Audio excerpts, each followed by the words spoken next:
আমাদের 24 জুলাইয়ের অন্যতম মহান নায়ক হাসনাত আব্দুল্লাহ ভাইয়ের ডাকে দল মত নির্বিশেষে সারা বাংলাদেশের আপামর জনতা এখানে উপস্থিত হয়েছে।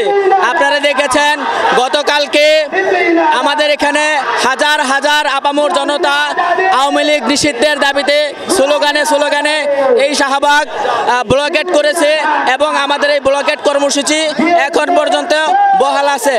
আমাদের 3টি দাবি। এই প্রথম দাবি হচ্ছে আওয়ামী লীগকে এই বাংলাদেশ থেকে নিষিদ্ধ করতে হবে এবং একই সাথে আপনারা জানেন যে 36 জুলাইয়ে আমাদের 2000 বাইকে পাখির মতো গুলি করে স্বৈর শাসকের নির্দেশে হত্যা করা হয়েছে এবং 20,000 ভাই এবং বোনকে আহত করা হয়েছে। এই জুলাই স্বীকৃতি সনদ প্রত্যেক শহীদ এবং জুলাই যোদ্ধাদেরকে দিতে হবে।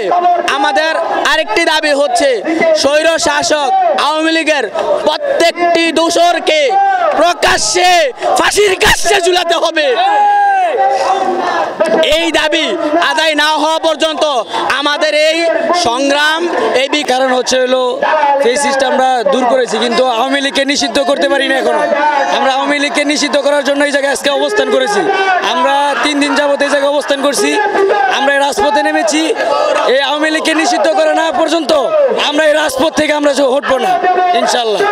আমাদের দাবি এখানে একটাই, সেটা হলো আমরা আওয়ামী লীগকে নিষিদ্ধ করতে চাই। আওয়ামী লীগ এমন একটা দল যেটা আমাদের ছাত্র জনতার উপর 5 আগস্টের সময় যে পরিমাণ রক্ত ঝরেছে, আমাদের অনেক ভাই নিহত হয়েছে, আবু সাইদ মুগ্ধ, আমরা তাদের কখনো ভুলতে পারি না। এখনও মনে হয় যে আবু সাইদ মুগ্ধ আমাদের সামনে তাদের এই চড়ান, তাদের এই বলা সব কিছু আমাদের সামনে এখন ফুটে উঠতেছে। তাদের ছবিগুলো এখনও আমাদের সামনে ফুটে উঠতেছে। এখন পর্যন্ত আওয়ামী লীগকে নিষিদ্ধ করতে পারেনি, এটা আমরা কখনো মেনে নিতে পারি না। এই দাবিতেই মূলত আমরা এখানে আসছি। আওয়ামী লীগকে আমরা নিষিদ্ধ করতে চাই। যতক্ষণ না পর্যন্ত আওয়ামী লীগকে এখানে নিষিদ্ধ না করা হবে ততক্ষণ না পর্যন্ত আমরা এখানে থাকবো ইনশাআল্লাহ। আমরা বড় দুঃখ পরিতাপের বলতে হচ্ছে 24-এর গণ অভ্যুত্থানে শহীদ আবু সাইদ ও মুগ্ধের এবং তাদের নেই সহযোদ্ধাদের রক্তের বিনিময়ে আমরা বাংলার মানচিত্র থেকে সন্ত্রাসী সংগঠন আওয়ামী লীগকে কবরস্থ করেছি। আজকে সেই আওয়ামী লীগ সংগঠন একটা সন্ত্রাসী সংগঠনকে আবারও নিষিদ্ধ করার দাবিতে আমাদেরকে রাজপথে নামতে হয়েছে। এটা আমাদের সবচেয়ে দুঃখজনক বিষয়। আরেকটি বিষয় হচ্ছে গণ অভ্যুত্থানের পর উপদেষ্টার চেয়ারগুলোতে আমরা দেশপ্রেমিকদেরকে বসাতে পারি নাই। আমরা আসিফ নজরুল এবং তার নেই আরও অনেক আওয়ামী লীগের পেতাদ্দাদেরকে আমরা সেখানে বসিয়েছি, যার ভুল পথশ্রুতিতে আজকে আমাদেরকে আবারও রাস্তায় নামতে হয়েছে।